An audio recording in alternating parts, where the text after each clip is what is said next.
Good morning, Little Masters, and welcome to today's Tolkien Times. I'm the Man of the West, also from the Prancing Pony podcast. Thank you for joining me as I head back into the rich poetry found in Tolkien's epic poem, The Lay of Lúthien. Now, when we last left the epic lay, Morgoth was getting more and more bad news, including news of Huan, the Hound of War. Today, we conclude Canto 13 as Beren and Lúthien encounter Morgoth's anti-Huan defense system, known as Carcharoth.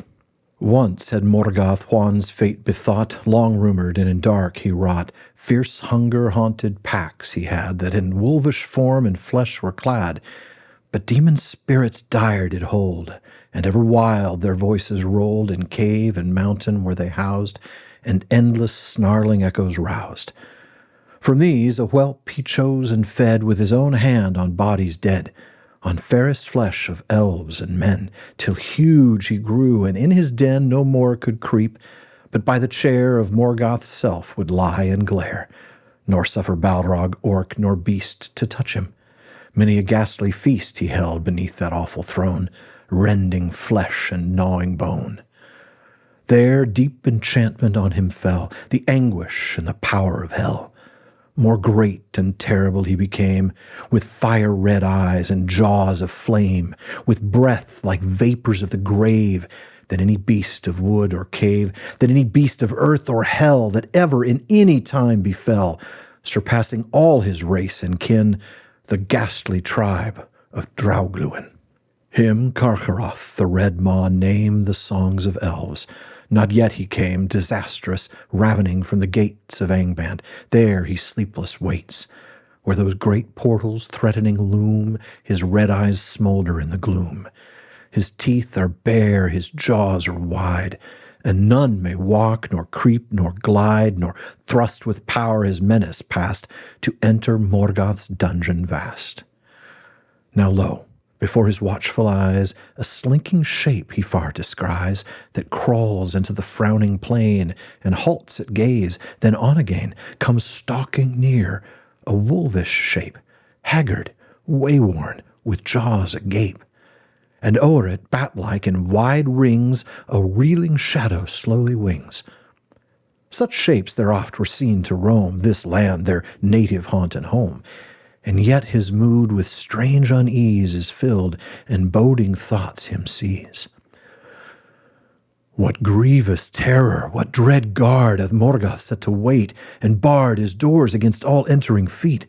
Long ways we have come at last to meet the very maw of death that opes between us and our quest, yet hopes we never had, no turning back. Thus Beren speaks, as in his track he halts and sees with werewolf eyes afar the horror that there lies. Then onward desperate he passed, skirting the black pits yawning vast, where King Fingolfin ruinous fell alone before the gates of hell. Before those gates alone they stood, while Carcharoth in doubtful mood glowered upon them and snarling spoke, and echoes in the arches woke. "Hail, Draugluin, my kindred's lord! 'Tis very long since hitherward thou camest. Yea, 'tis passing strange to see thee now. A grievous change is on thee, lord, who once so dire, so dauntless, and as fleet as fire, ran over wild and waste, but now with weariness must bend and bow. 'Tis hard to find the struggling breath, when Huan's teeth, as sharp as death, have rent the throat. What fortune rare brings thee back living here to fare? If Draugluin thou art, come near, I would know more, and see thee clear." "Who art thou, hungry upstart whelp, to bar my ways whom thou shouldst help? I fare with hasty tidings dour to Morgoth from my lord Gorthaur. Aside, for I must in, or go and swift my coming tell below." Then up he doorward slowly stood, his eyes shining grim with evil mood, uneasy, growling, "Draugluin, if such thou be, now enter in. But what is this that crawls beside, slinking as if 'twould 'neath thee hide? Though winged creatures to and fro unnumbered pass here, all I know not this. Stay, vampire, stay. I like not thy kin nor thee. Come say what sneaking errand thee doth bring, thou winged vermin, to the king. Small matter, I doubt not, if thou stay or enter, or if in my play I crush thee like a fly on wall, or bite thy wings and let thee crawl. Huge, stalking, noisome, close he came. In Beren's eyes there gleamed a flame. The hair upon his neck uprose. Naught may the fragrance fair enclose, the odor of immortal flowers in everlasting spring, neath showers that glitter silver in the grass in Valinor. Where'er did pass Tinuviel, such air there went. From that foul devil-sharpened scent, its sudden sweetness no disguise, enchanted dark to cheat the eyes could keep, if near those nostrils drew, snuffling in doubt. This Beren knew. Upon the brink of hell, prepared for battle and death.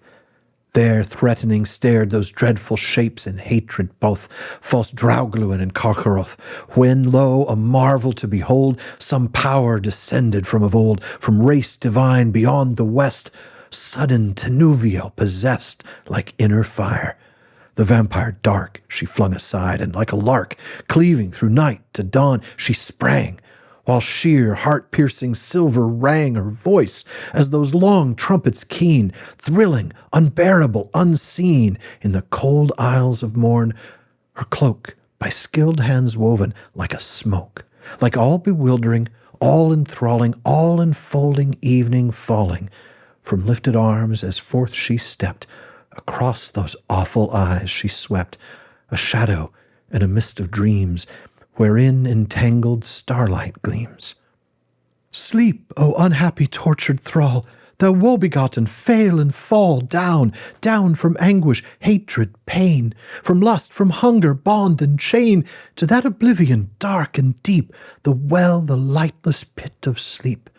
For one brief hour escape the net, the dreadful doom of life forget.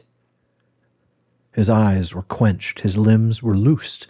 He fell like running steer that noosed and tripped goes crashing to the ground. Deathlike, moveless, without a sound, outstretched he lay as lightning stroke had felled a huge o'ershadowing oak. Wow.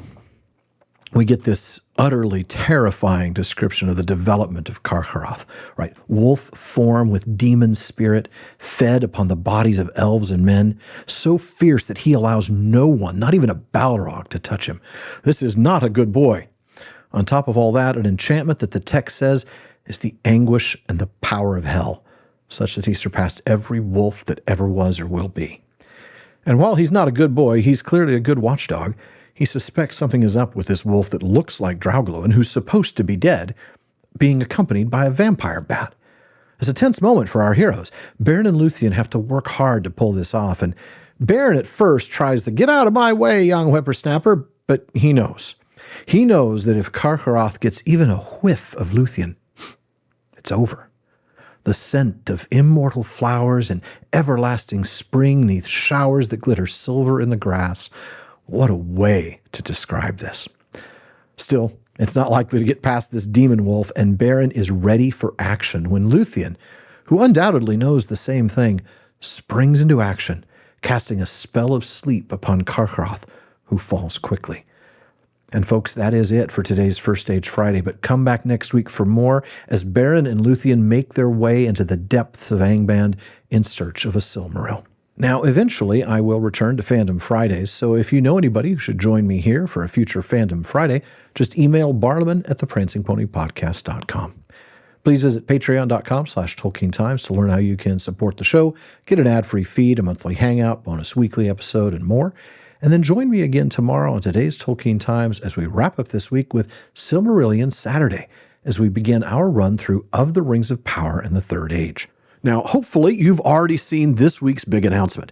I have changed this channel's handle from @TolkienTimes to @PrancingPonyPod in order to consolidate all of the Prancing Pony podcast shows in one place, including PPP Plays, which starts next Tuesday, February 4th.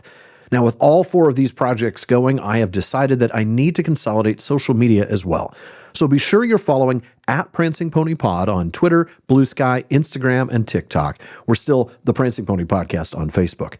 The Rings Wrap-Up and Tolkien Times handles will be retired soon.